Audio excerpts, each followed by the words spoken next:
तो पेडागोजी की 30 क्वेश्चंस का ये सेट है, क्लास 1 है पेडागोजी की।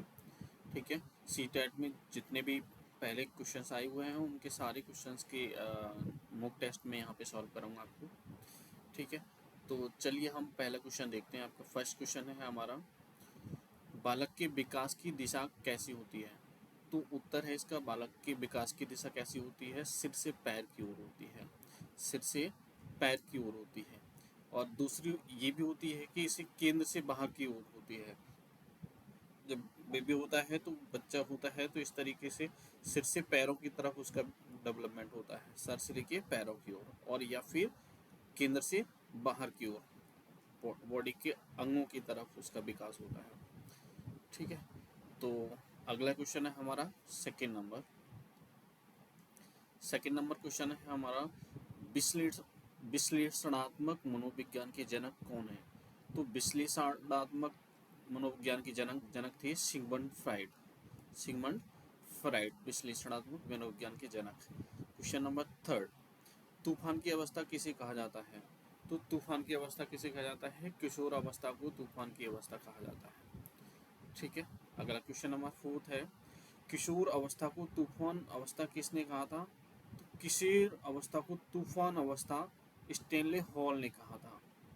तूफान की अवस्था किशोर अवस्था को कहा जाता है, लेकिन इसे किसने नाम दिया था? तो स्टेनले हॉल ने इसको नाम दिया था कि किशोर अवस्था को तूफान की अवस्था कहा जाता है। ठीक है, क्वेश्चन नंबर अगला है हमारा क्वेश्चन नंबर 5, नैतिक विकास का सिद्धांत किसने दिया था? तो हमारा मोरल डेवलपमेंट जो था हमारा कोलबर्ग ने दिया था। क्वेश्चन नंबर 6, मूल प्रवृत्ति का सिद्धांत किसने दिया था? तो मूल प्रवृत्ति का सिद्धांत मैकडूगल ने दिया था। किसने दिया था? मैकडूगल ने दिया था। और इसमें कितने प्रकार की मूल प्रवृत्तियां थी? तो इसमें 14 प्रकार की मूल प्रवृत्तियां थी, 14 प्रकार की मूल प्रवृत्तियां बताई थी मैकडूगल ने। ठीक है, क्वेश्चन नंबर 7 है हमारा, संवेग क्या है? ठीक है, संवेग क्या है? तो संवेग मन की उत्तेजित दशा को संवेग कहते हैं। जैसे मन में जैसे किसी को क्या आता है? गुस्सा आता है, तो ये भी क्या है? एक संवेग है। ठीक है, जैसे किसी की चीज को देखकर खुशी होती है, तो ये भी एक टाइप का क्या है? हमारा संवेग होता है। ठीक है, तो संवेग मतलब इमोशंस जो हमारे होते हैं, इमोशंस को गुस्से से प्रकट कर सकते हैं या खुशी से प्रकट करते हैं। ठीक है, इस टाइप से। अगला क्वेश्चन है हमारा 8 नंबर है, व्यक्तित्व का स्व सिद्धांत किसने दिया था? व्यक्तित्व का स्व सिद्धांत किसने दिया था? तो ये दिया था हमारा कार्ल रोजर ने दिया था। किसने? कार्ल रोजर ने दिया था पर्सनालिटी का स्व सिद्धांत। ठीक है, प्रिंसिपल ऑफ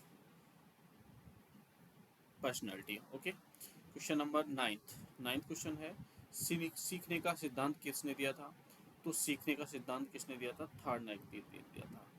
ठीक है, इसी में थार्नाक तत्प्रवणता का सिद्धांत, प्रभाव का सिद्धांत, तीन सिद्धांत दिए थे इन्होंने। ठीक है, अगला क्वेश्चन नंबर 10 है, खेल पद्धति के जनक थे कौन है?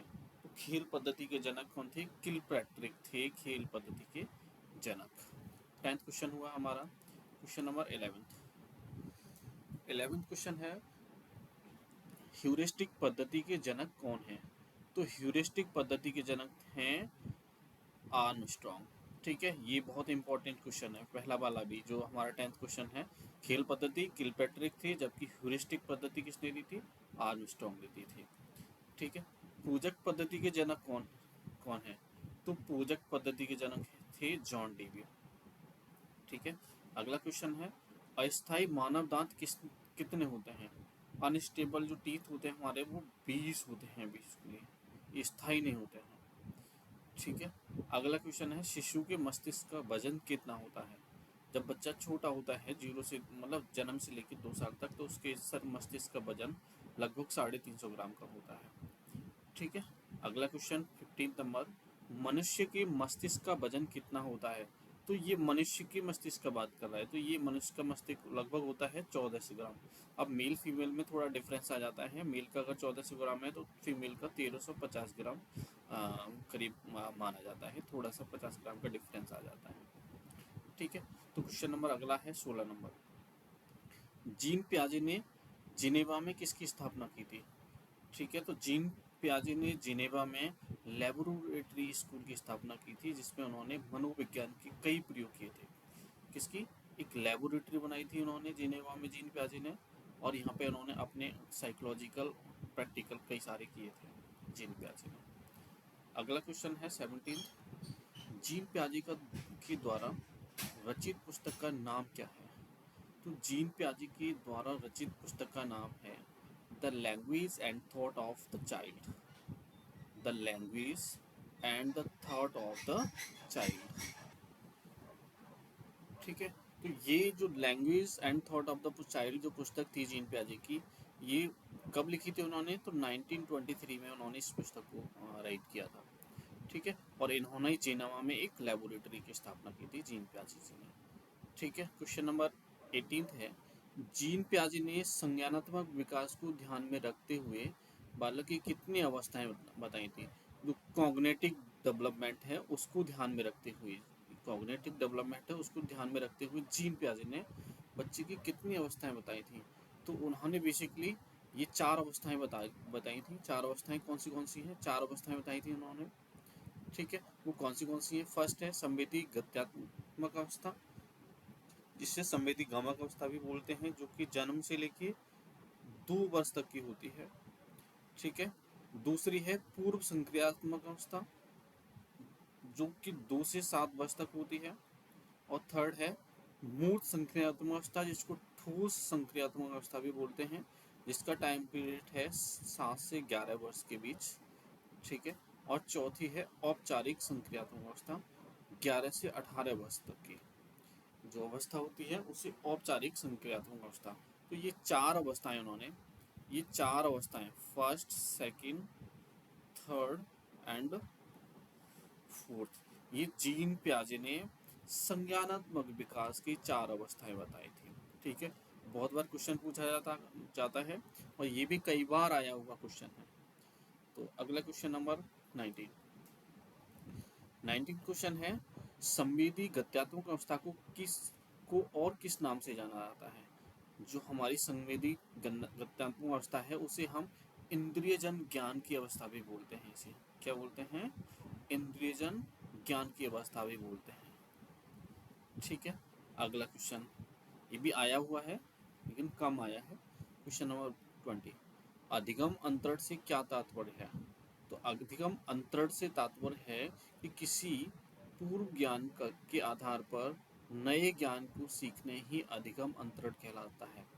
पहले से आपको जो ज्ञान है उसके आधार पर जो कुछ नई चीज़ें सीख रहे होते हैं उन्हें ही अधिगम अंतरण कहते हैं। जैसे क्या है, पहले से आपको क्या साइकिल चलाना आती है, अब पहले से आप साइकिल चला लेते हैं तो आपके लिए क्या होगा, मोटरसाइकिल चलाना आसान हो जाएगा, क्योंकि पहले से आपको ड्राइविंग के कुछ कॉन्सेप्ट आते हैं।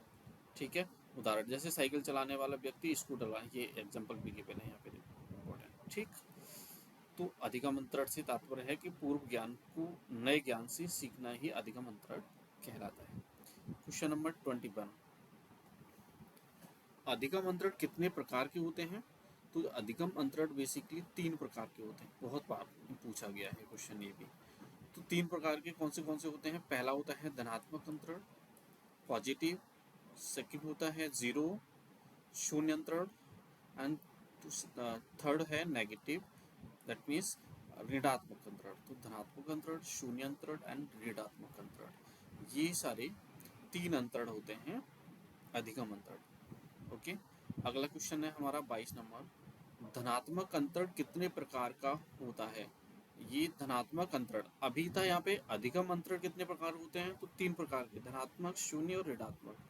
अब है हमारे ये 22वां नंबर, ये है कि धनात्मक अंतरण कितने प्रकार होता है? तो धनात्मक अंतरण भी फर्दर 3 प्रकार का होता है। यहाँ पे देखिए 3 प्रकार का होता है। फर्स्ट होता है क्षैतिज अंतरण, क्षैतिज समानांतर होता है।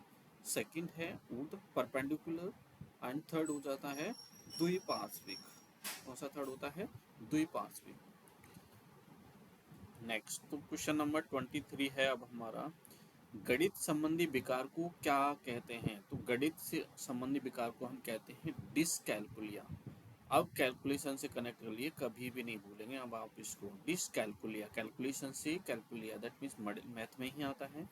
तो जब जो भी हमारे गणित संबंधी विकार होते हैं वो डिसकैलकुलिया के अंतर्गत आते हैं। ठीक है, क्वेश्चन नंबर 24 है, पढ़ने संबंधी विकार को क्या कहते हैं?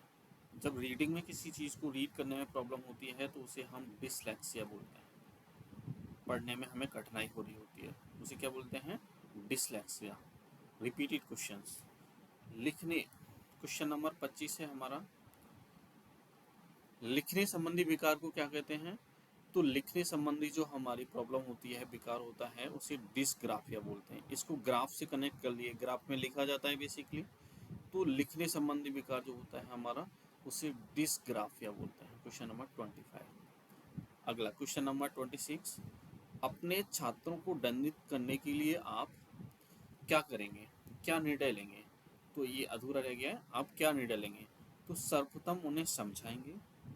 ये भी क्वेश्चन है, कंफ्यूजन ऑप्शन एक जैसे मिलते हैं इसमें मोस्टली। तो अपने छात्रों को दंडित करने के लिए आप क्या करेंगे? उन्हें सर्वप्रथम उन्हें समझाएंगे, उसके बाद उसके उपरांत उनके बारे में निर्णय लेंगे कि हमें क्या करना है। समझने से मान जाता है तो ठीक है बच्चा, अदरवाइज उसके बाद और कोई भी पॉइंट इसके सोच सकते हैं। ठीक है,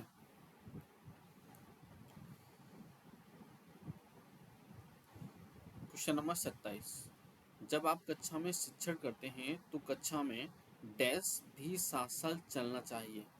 डैश भी साथ साथ चलना चाहिए शिक्षण के समय के दौरान। तो उसमें अशाब्दिक विचार संप्रेषण मतलब क्या है? अशाब्दिक विचार संप्रेषण का मतलब है इस तरीके से शिक्षण करना चाहिए जिससे कि बच्चों को हर ज़रूरी नहीं कि सब सारी चीज़ें बोलकर, कुछ ऐसा इफेक्टिव भी पढ़ाना चाहिए जिससे कि आपके विचारों को भी बच्चा इजीली समझ पाए। ठीक है, आपके विचारों को भी बच्चे तक आसानी से पहुंच जाए, बिना बोले ही बच्चा इजीली चीज़ों को समझ जाए। आपने एक कॉन्सेप्ट समझाया तो उसके बाद का कॉन्सेप्ट भी बच्चा इजीली आपसे समझ पाए। क्वेश्चन नंबर 28, शिक्षण के समय विचार संप्रेषण द्वारा छात्रों पर प्रभाव डाला जा सकता है। यस, कौन सा प्रभाव डाला जा सकता है? तो शिक्षण के समय विचार संप्रेषण द्वारा छात्रों पर मनोवैज्ञानिक प्रभाव डाला जा सकता है। ठीक है, चलिए क्वेश्चन नंबर 29 है हमारा 29, छात्रों में भाषा की उचित विकास हेतु अधिक प्रभावशाली है। तो भाषा के उचित विकास के लिए प्रोजेक्टर की जो विधि है वो सबसे इम्पोर्टेंट बेस्ट है। ठीक है, इससे अच्छा प्रभाव डाला जा सकता है बच्चों पर। 29, ये एक्स्ट्रा क्वेश्चन आ गया है। 29 दो क्वेश्चन हो गए देखिए यहाँ पे। ठीक है, कोई नहीं, 31 क्वेश्चन हम कर लेंगे। ज्ञानात्मक स्तर पर पढ़ाते समय अध्यापक को पढ़ाना चाहिए। तो ज्ञानात्मक स्तर पर पढ़ाते समय अध्यापक को सरल और सुगमता पूर्वक पढ़ाना चाहिए कि बच्चे आसानी से कैसे टॉपिक को समझ पा रहे हैं। अगला क्वेश्चन है 30 नंबर कि प्रयोगात्मक परीक्षाएं आयोजित करने का मुख्य उद्देश्य क्या होता है? अब मुख्य उद्देश्य क्या होता है? ऑब्जर्वेशन करना, अवलोकन करना, बच्चा किस तरीके से अवलोकन कर पा रहा है, और यथार्थता की कार्यकुशलता की जांच करना। यथार्थ जो सच्चाई है, जो रियलिटी है, उसकी जो कार्यकुशलता है उसकी भी जांच कर पाता है कि चीज़ें कितनी ठीक हैं और कितनी रॉन्ग है। तो ये हमने 30 क्वेश्चन इसमें कवर किए 13 मिनट की वीडियो में। ठीक है, तो मुझे लगता है समझ में आएगा, और मैं इनके एक्सप्लेनेशन भी देने लगूंगा साथ में क्वेश्चंस के। ठीक है, चलिए वीडियो को लाइक ज़रूर करना। कि थैंक्स।